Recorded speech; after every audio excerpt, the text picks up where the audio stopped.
The following was recorded in front of a live studio audience at the Studio 21 Podcast Cafe. This is the United Podcast Network.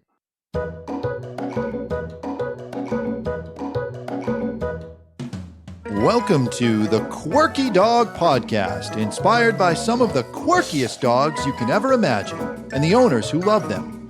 This podcast is brought to you by the quirky couple themselves, Scott and Jess Williams.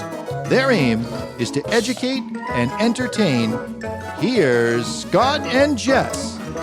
Welcome, guys, and happy Wednesday. We're coming to you from Salem, New Hampshire, and we have a special guest today here with us, all the way from Savannah, Georgia. But first, we're going to start with the quirky tip of the day.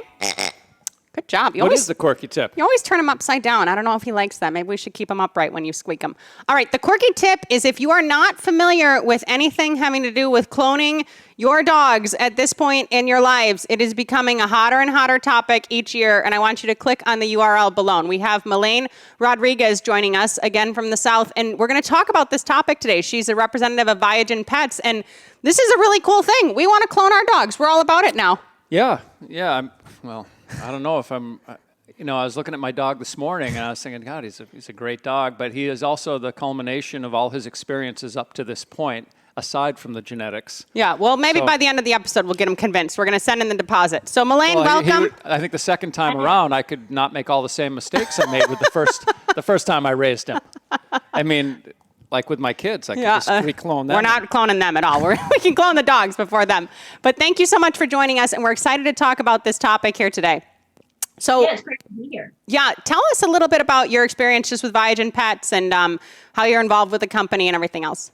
So I'll tell you, I've been with ViaGen Pets for about 13 years now. Wow. We've been in business for almost 20 years. We started out cloning livestock. So we have cloned thousands of cows and pigs and horses, and we moved into the pet cloning space about 6 years ago. So now we're not cloning livestock anymore. There's been such a demand with pet cloning that we're strictly now just cloning dogs and cats and horses. That's amazing. So when you were doing, go ahead. I did hear Barbara Streisand. I remember when she got her dog cloned, and that was through your organization, right? Through your company? That's right. Yes. Our clients are typically confidential, but she did go public, and she allowed us to say that, yes, we did clone her dog. Yeah. And then I was watching a video where, did that embryo split with her? Because there were two dogs that came from that cloning.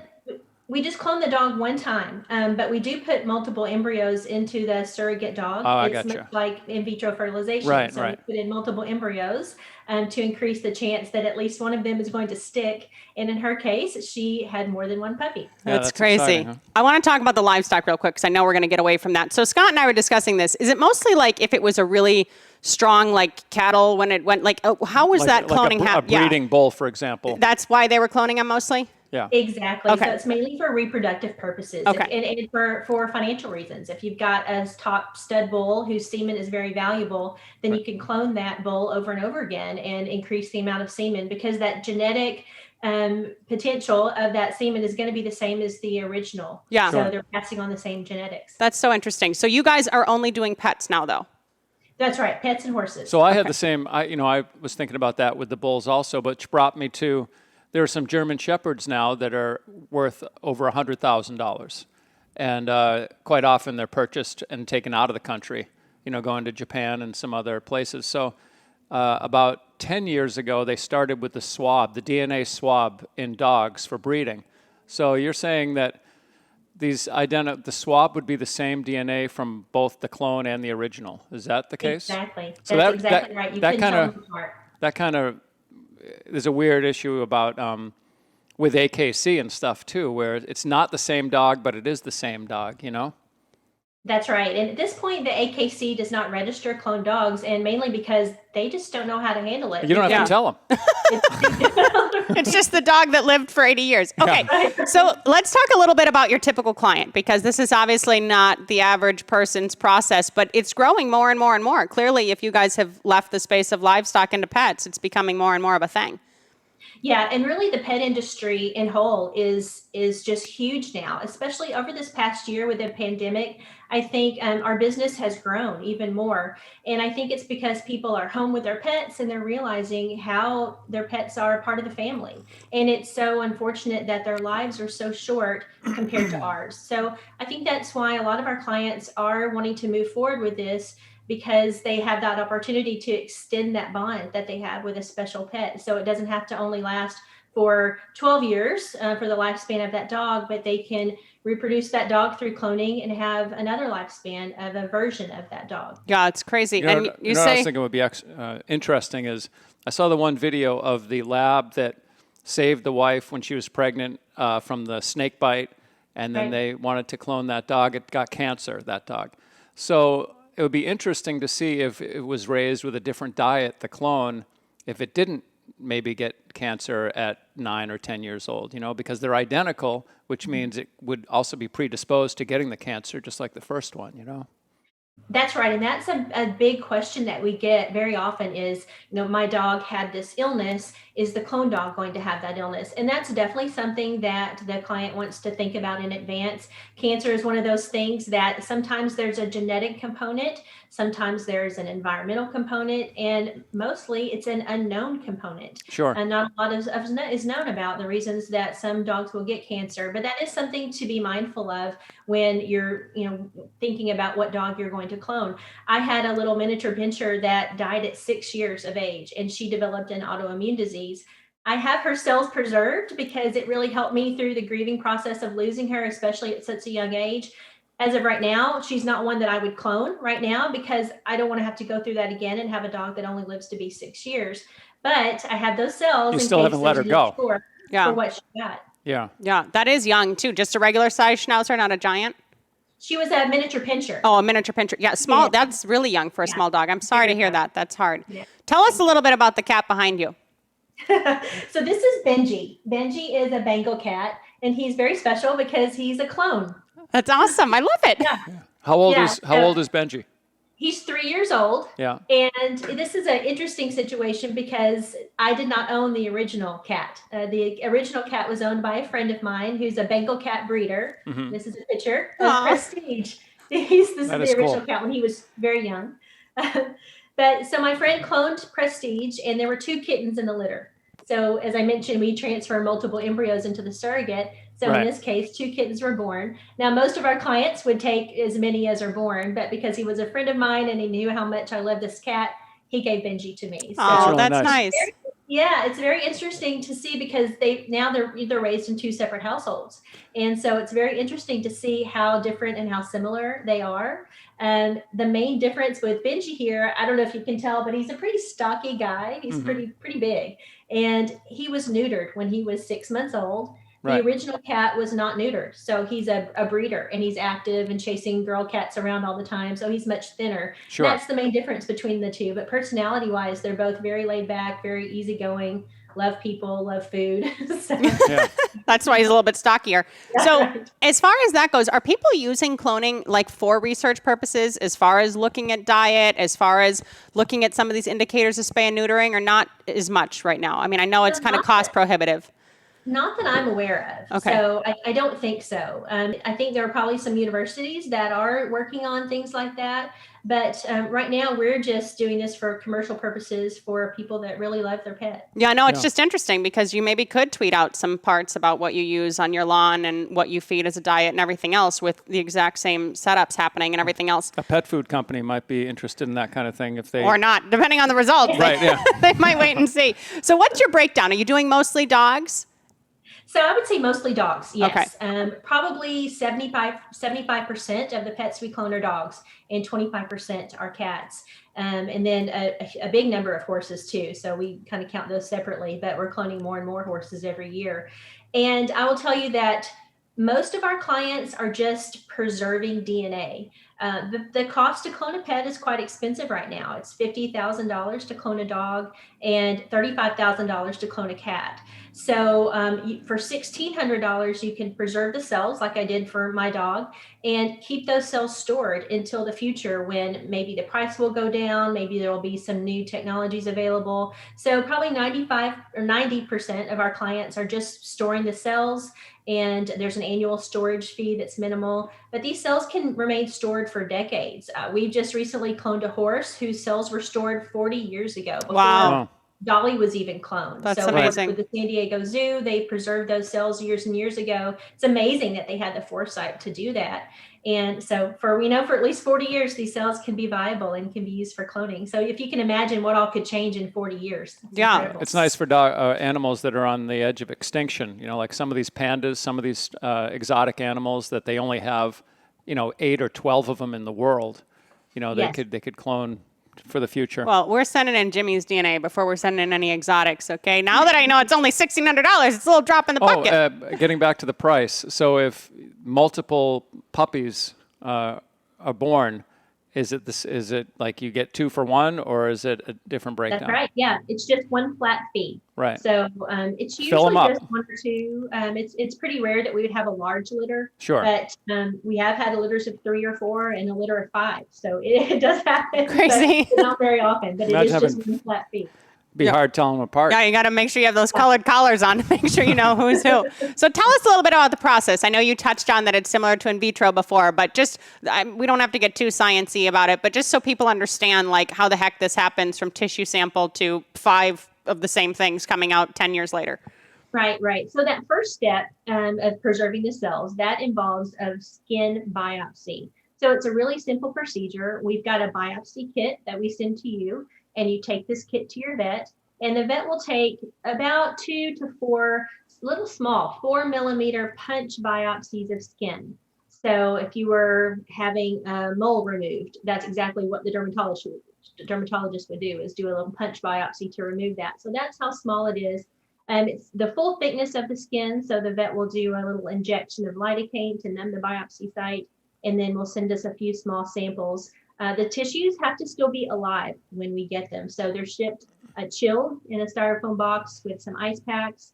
An important thing to know is if your pet has passed away and you don't have a kit and you're just kind of thinking of it last minute, we can still get viable samples, but the body needs to be chilled as soon as possible to keep those cells alive. And we have emergency instructions on our website, ViaGenPets.com, that explain exactly what to do in an emergency situation like that. So the vet takes those samples, they come to our lab in Texas. So we're headquartered in Texas, and that's where the cells are cultured. And so we'll grow at least 1 million cells from these tissue samples. These are somatic cells. So there's cells in the body that are not sperm and not egg cells, but just body cells. And we'll grow millions of these cells, and we freeze them and can keep them stored for years and years. So that's that first step. That's $1,600. And then when you're ready to clone, the process technically is called somatic cell nuclear transfer. And it's the same technology that was used to clone Dolly the sheep 25 years ago. The technology has advanced quite a bit from then, but it's the basic process is the same. We're taking an egg from a donor animal and removing the nucleus, and then replacing that nucleus with one of these millions of cells that we've grown from your pet's skin cell. We fuse this egg and the cell together, and that's sort of the magic of cloning, is this egg is kind of tricked into thinking it's been fertilized by sperm, but there's no sperm involved. That's fascinating. All that DNA now is your pet's DNA. When you remove that nucleus, that's what removes the DNA from the original egg donor. That's exactly right. Yeah. So Good job, honey. Look at him. I'm ready to go. He's like a little scientist. You have essentially a hollow egg, and now your pet's DNA is the nuclear DNA of this egg now. And so the embryo is triggered to start forming, and then it's transferred into a surrogate mother dog or cat. And it's a normal gestation length of just a couple of months. And then the puppy is born. The surrogate mother nurses the puppy and takes care of that puppy. And we keep the puppies until they're about 8 weeks of age. And that puppy is a genetic twin to the original dog. So you talked about the cheek swabbing. We do that cheek swabbing on the dog, the original dog, at the time of the biopsy. Your vet will do a cheek swab as well and give us a DNA profile. And then when a puppy's born, we do the cheek swabbing on the puppy and compare that to the original dog, and you won't be able to tell them apart. They're going to have the exact same DNA profile. That's crazy. I had a question. I mean, it should be self-evident, but hair patterns on one dog to the next exactly the same? So that's a good question. And the answer is no. Yeah, that's what I was thinking, because some of Yeah. these hair patterns are really unique in some of these dogs, you know? Yeah, exactly right. That's a really good question. And that's probably the most common difference that you'll see between the original animal and the cloned dog is the markings and the hair pattern.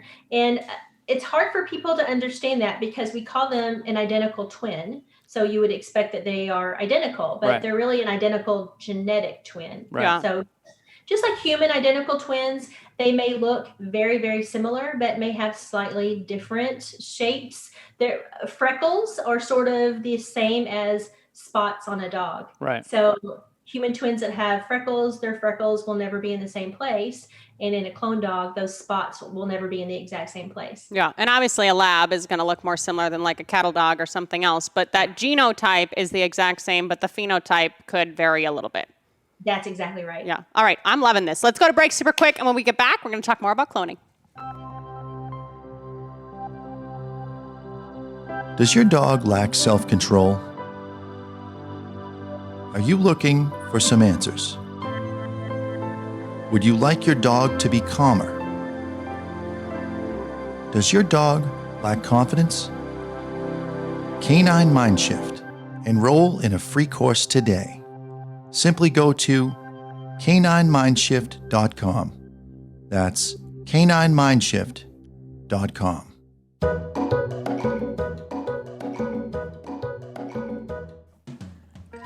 Okay, so I had a question for you.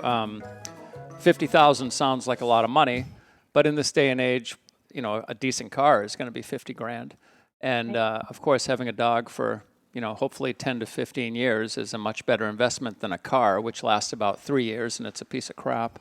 But do you have any financing, or do people come in and just have to write a check for the whole amount, and that's typically how you guys do it? So we don't have any in-house financing. The cloning fee is split into 2 payments. So there would be half of the cloning fee would be paid up front when we start the cloning process, and then the remainder would be paid when the puppy or kitten is ready to go home. Sure. So do you do, like, as the puppy's growing up, are you sending, like, updates to the owner? Like, what is the process during, okay, like, the buns are in the oven, you know, we're seeing what's happening, the female's growing this puppy. Ultrasound pictures are coming in. Yeah, like, what is there any back and forth with that? Like, what is that process for people that choose to do the cloning process? So yes, so we'll be in touch with the client throughout the process and give them updates along the way. And then when the puppy or kitten is born, we send weekly updates and photographs. And so that's always the favorite day of the week is photo day. Sure. When we'll send those pictures. It's very exciting. And then also for the dogs, we have a little puppy playhouse that they get to go to when they get a little bit older. And we have a video camera set up there. So we'll send videos as well. So That's nice. very exciting. So I bet you take good care of those puppies before they go home. Absolutely. So the surrogate mothers, what is their, like, role in the whole thing? Obviously, you guys are providing the surrogate mothers there.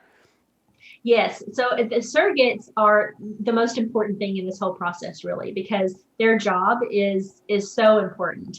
And so we work with a breeder, and these dogs are specifically bred to have very high maternal instincts. So they love being mothers. This is what they do, and they're great at it. Yeah, some don't. We know that.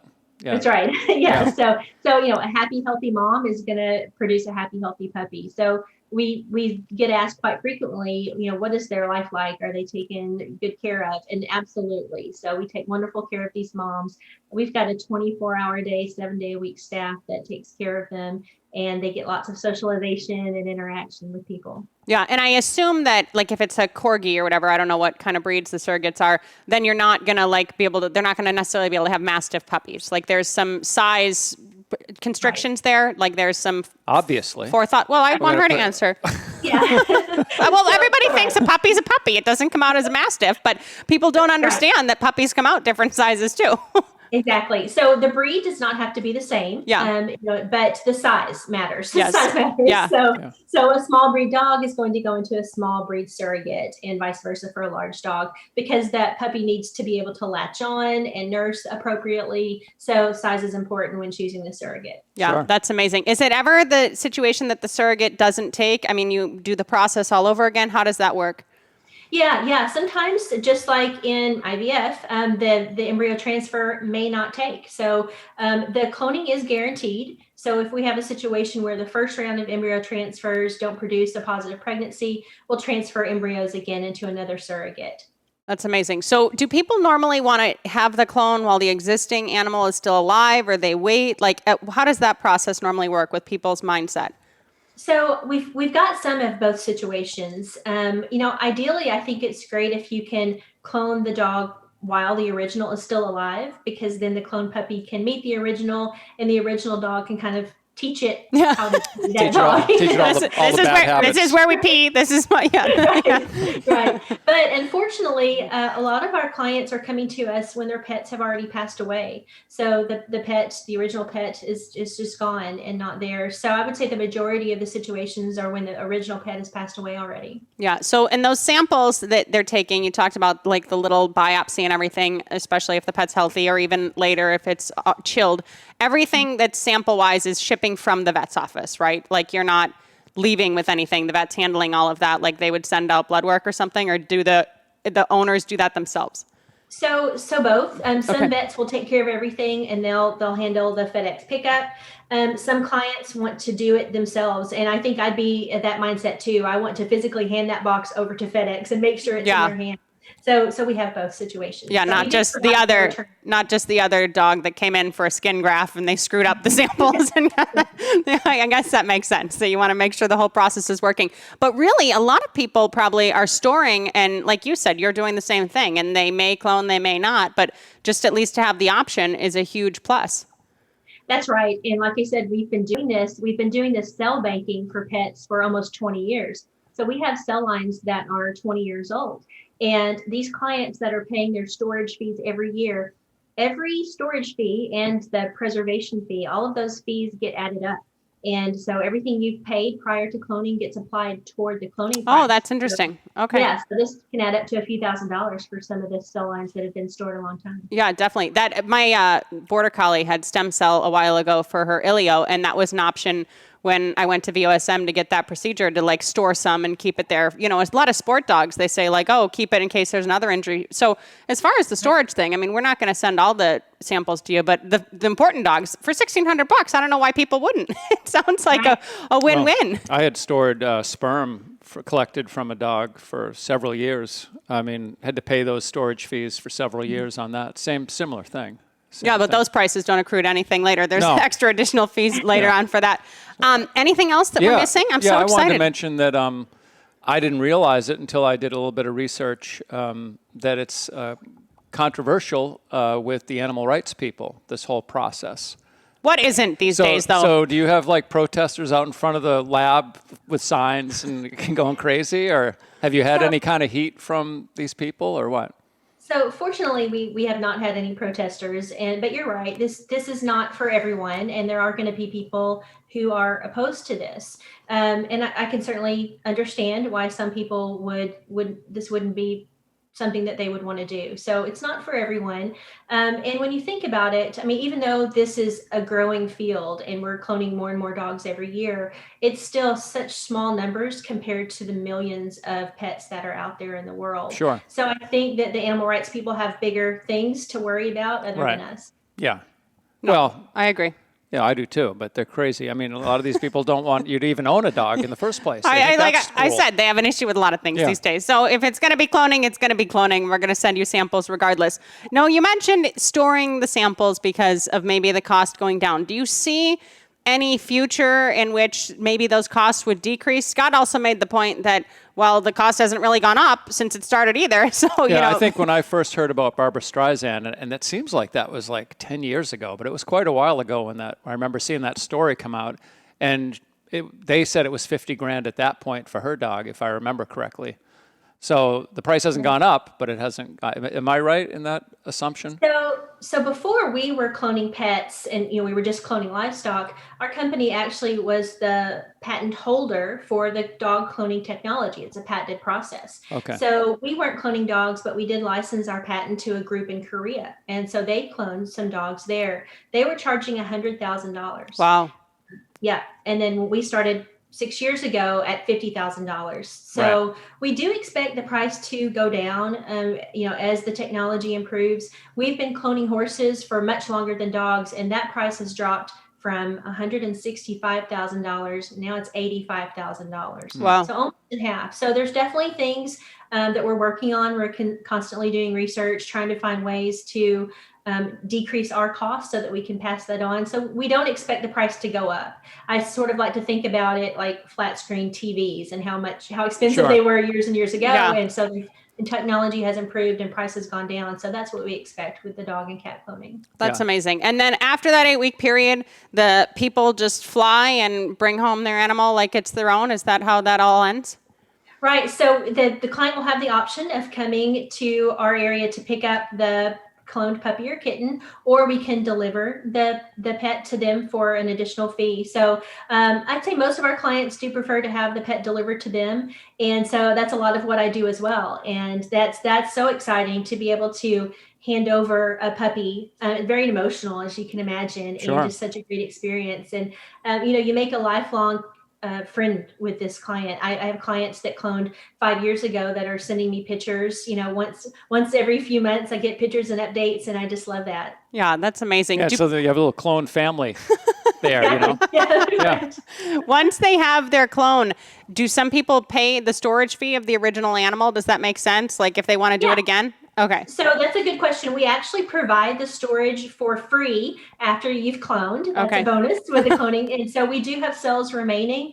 And so we've had clients that have actually come back and cloned the animal again. That's amazing. So we can certainly do that. Now you have like 2 little siblings running around. If they're coming back every other year, they're probably not good dog owners. So it's probably And they have a lot of money to spend. Well, I think the whole process is great. And I'm so glad that I mentioned your cat early on, because now he went and took a siesta elsewhere. Yeah, he's not in the frame. Is there anything else we're missing, Melain, that our viewers and listeners may need to know about ViaGen Pets or this process?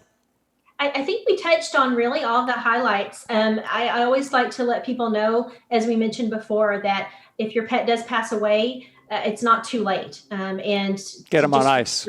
Refrigeration, not the freezer. And that's something that, if your pet dies at the vet clinic and is going to be cremated, it's pretty much standard procedure that the vet puts the body in the freezer. Right. And that is a no-no. That kills everything, huh?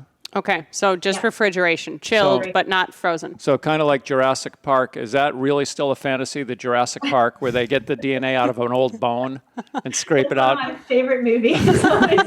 but yeah, as far as I know, we're not quite there yet with dinosaurs. I thought that was the only level of science he could connect with, but then he's talking about nucleuses and somatic stuff and everything else. Well, I think it's awesome. And then if for some reason somebody's like in a pinch here and they just heard about this episode, it's the same URL that gives those emergency instructions once the pet passes. The ViaGen Pets URL that we're showing will go through those instructions, right? It's not some super secret place. No, it's right there on the homepage. There's a tab that says emergency. Okay. And that's where they want to look to find those instructions. Great. And we're also including in the description, guys, this really cool YouTube video that kind of describes things more, especially if you're more of a visual learner. And it's like, Scott's raising his hand. It's more like caricatures, and it goes through it in a simple process. It's like when you used to watch the things as a kid about science, and you kind of like, oh, okay, I see how it works. So the YouTube video is worth the watch. It helped me a lot with the whole thing. Well, thank you so much. I'm really excited about it. Thanks for taking the Melain, time. for your time. Really appreciate it. We are very much considering sending samples, so we'll make sure to let you know that they came directly from us. And if you guys are interested in cloning your pets, dogs, cats, or horses, check out ViaGen Pets. This is a thing. People are doing it, and it's working. And like you said, if it could be longer than 12 years, why not make it, And if you've made some mistakes with your first dog, you can fix them all with the second. You can clean up all those behavioral issues and the training issues on the second time around. And maybe even the diet, we said. Yeah. All right. Thanks so much, guys. Thank you again, Melain, for your time. Yes, thank you very we will much. see you guys next Wednesday. And in the meantime, keep it quirky. He kept him upright. The views and opinions expressed by the hosts, guests, or callers of this program do not necessarily reflect the opinions of the Studio 21 Podcast Cafe, the United Podcast Network, its partners, or affiliates.